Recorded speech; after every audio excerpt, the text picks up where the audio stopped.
Good day, friends. Electromagnetic field study.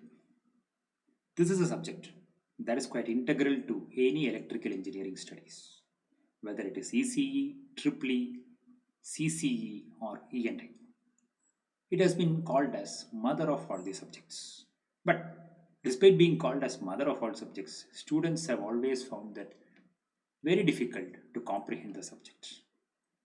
Lots of doubts come arise in it. Understanding the field configurations, what is current doing there, what is charge density doing there, lots and lots of issues are there. So this is a two-part video which has at its core how to understand what are the challenges in the subject. If you understand what are the challenges in the subject, you will know how to attack the subject. And once you have attacked the subject correctly, understanding its challenges, you will have more and more interest in studying this subject. So, the main aim of this two-part video is to motivate the student to take up EM field studies with more interest. So, the first part is why should engineers study EM theory? This is the first part, right? So, I put it out like this. It is always called as electromagnetic field. You have always known what is an electric field. You have always known what is a magnetic field. That electromagnetic field. Now, electro is known, magneto is known. Why did the term field come there? This is the first thing that everybody has to understand. So, you'd have heard of sound field, heat field, light field, electric field, magnetic field, gravitational field, and electromagnetic field. Right? In fact, you have cricket field and paddy fields also. I'm not getting into those things. Why did the term field come into all these things? Heat, light, sound, electric, magnetic. They are all natural elements or forces in nature, as we call them. Right? But the study of these forces became heat field, light field, and magnetic field. Field as it is means a large area. Why is the term field attached to it? Right? Now let us just try to answer that question. That forms the first step in attacking the challenges. Why was it not called electric force? Why was it not called magnetic force? Why didn't we call it as an electromagnetic force, but we called it an electromagnetic field? Right? This paves the way for bigger understanding. So, in trying to understand this, I'll take a small detour. We just need to know what is engineering in fundamental. Engineering means energy management. What is it? You have a source of energy, you transport that energy through a medium, and you get work done.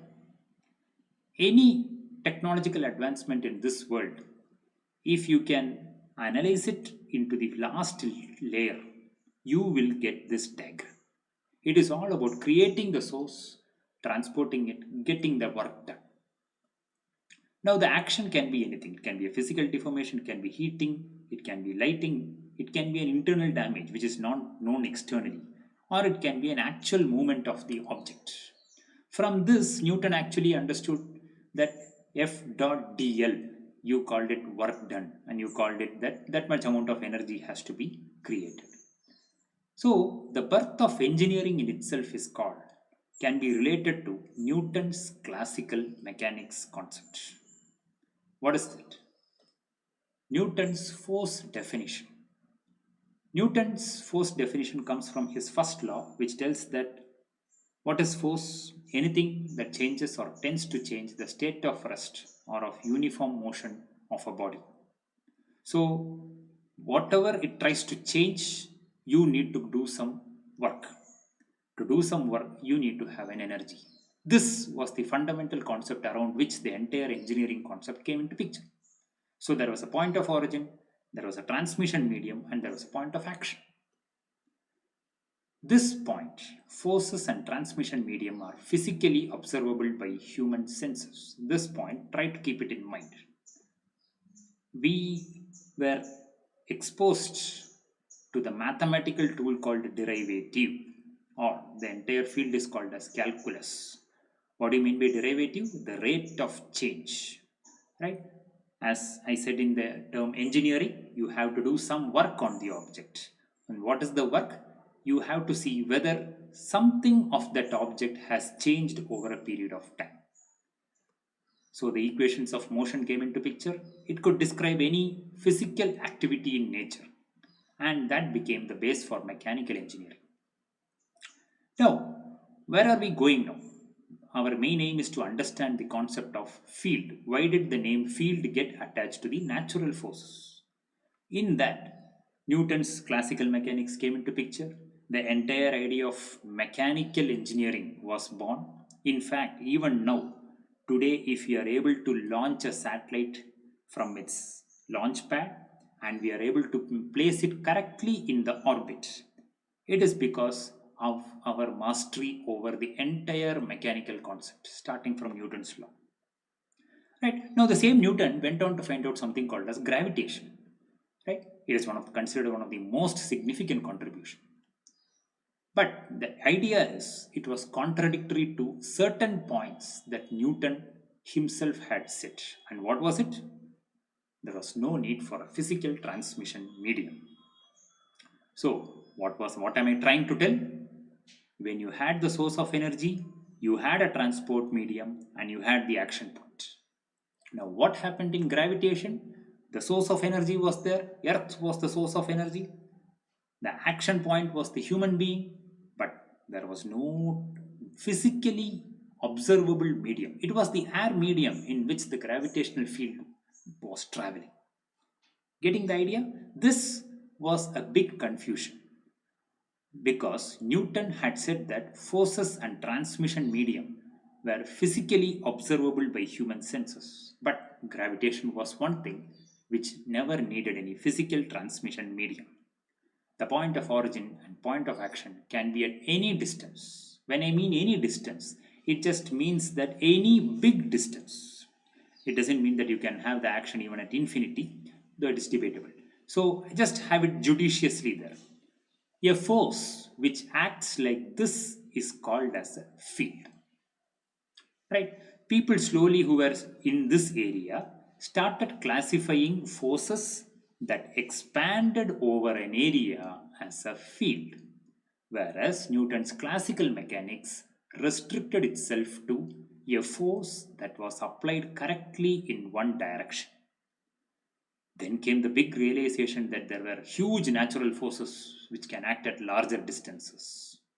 That's electric and magnetic became the two important forces in that actually. Initially, they were observed as different things. Coulombs law was the birthplace of the idea of charge actually.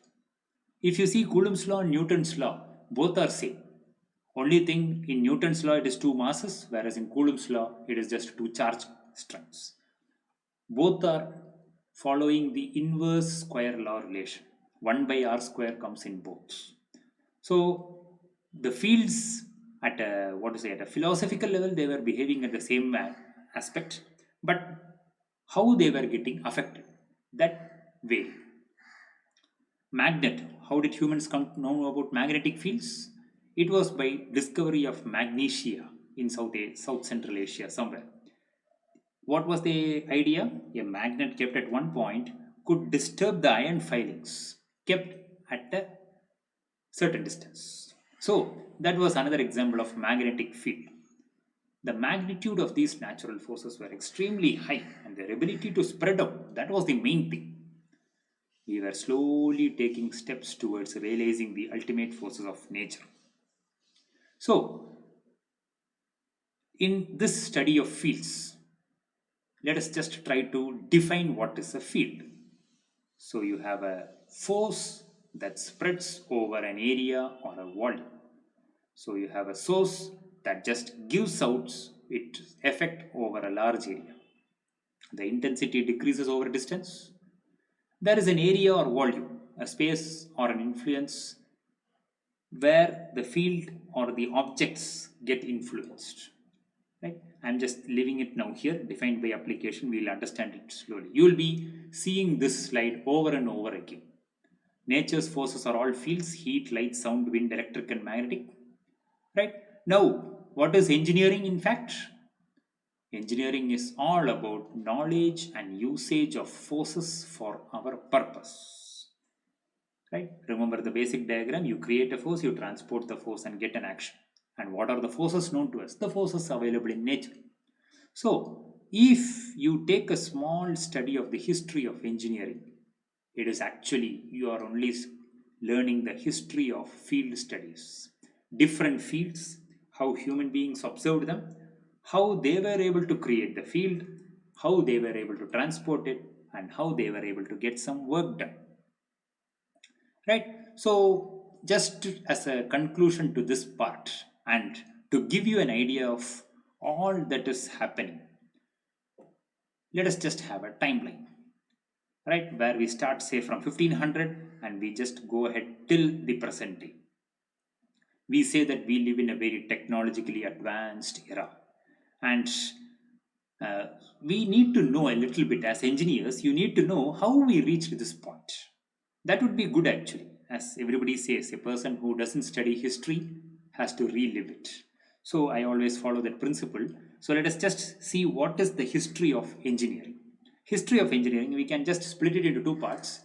The development in the studies of heat, light, and sound, the development in the studies of electric and magnetic. How human beings observed these things, then how they were able to create artificial sources of these forces, and how they were able to make some work done. So, if you take the first aspect, the first experiments on optics, which created the terms reflection, refraction, convex, concave, devices called lens, mirrors, they were the first objects of field study. Lots of experiments were done regarding, for example, illuminating interiors of a building using sunlight through multiple reflections. This was one of the first experiments that was done in optics. Lots of other things were also done. So, this was the first scientific study of field. Then came Newton's classical mechanics. Then came thermal engineering, the laws of thermodynamics, and the mathematical models associated to them.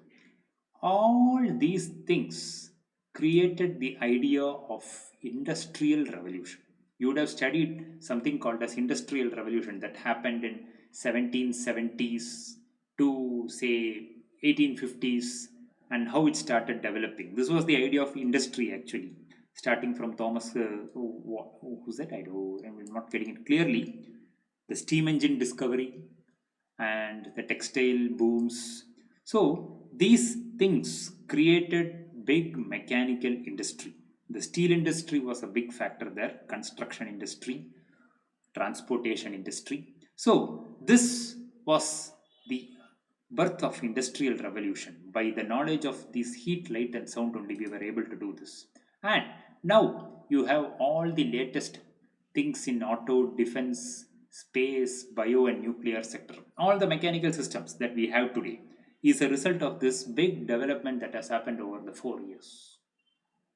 Coming to this side, the electric and the magnetic fields. How did they develop?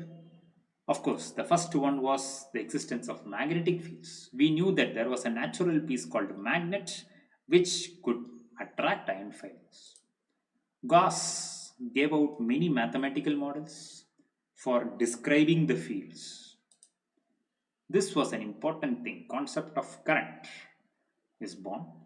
It is credited to Ampere, it is credited to Benjamin Franklin. But from a student point of view, let us just understand the concept of current is born, and immediately I would like to bring into picture Orsted's experiment. Orsted's experiment was a turning point in development of electric and magnetic field studies because Orsted clearly demonstrated that current could create a magnetic field. What was the beauty there? The whole of engineering is all about how you create a force. And here Orsted had given a fantastic way of creating magnetic field. And he was able to prove that as I vary the intensity of current, the magnetic field strength was varying. So that is where I feel that Orsted's experiment is a very important discovery. Right? Followed by experiments by Faraday, Lorentz, Lenz, and Volta. If you are quite, if you have quite good memory, we developed the concepts of generator, motor, all the electrical equipments saw their birth here actually.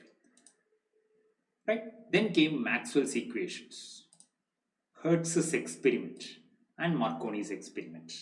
These three things I clubbed together because this gave rise to a different industry called as communication.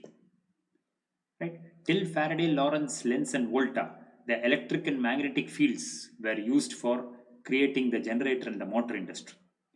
These three people, Marconi, Hertz, and Maxwell, created results that would later become the so called wireless communication. In fact, Marconi clearly demonstrated that he could transport information from London to New York, which are on two sides of the globe. This was the birthplace of wireless communication. Right now, after that came the electronics and semiconductor industry, which created the ICT revolution. And today we are able to tell this 5G, IoT, cloud, all these fancy words we are able to tell because of the big development that has happened over the last 500 years. Now, where are we just going?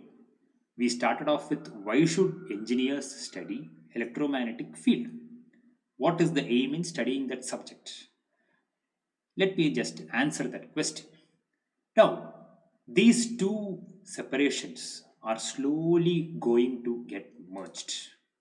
The next generation applications requires knowledge of both. It is not significant that you are an expert in one field, you are an expert in the other field. If you have to create a next generation application that will create the next business, it is only by knowledge of these basic fields we can create them. This we feel as the most basic thing as to why engineers should study fields. Hope this video was useful in at least trying to motivate you as what was happening for the last 500 years and what are we studying in the textbooks as engineering concepts. The next part will be dealing with what are the challenges in field study and how to make correct mathematical models. Thank you.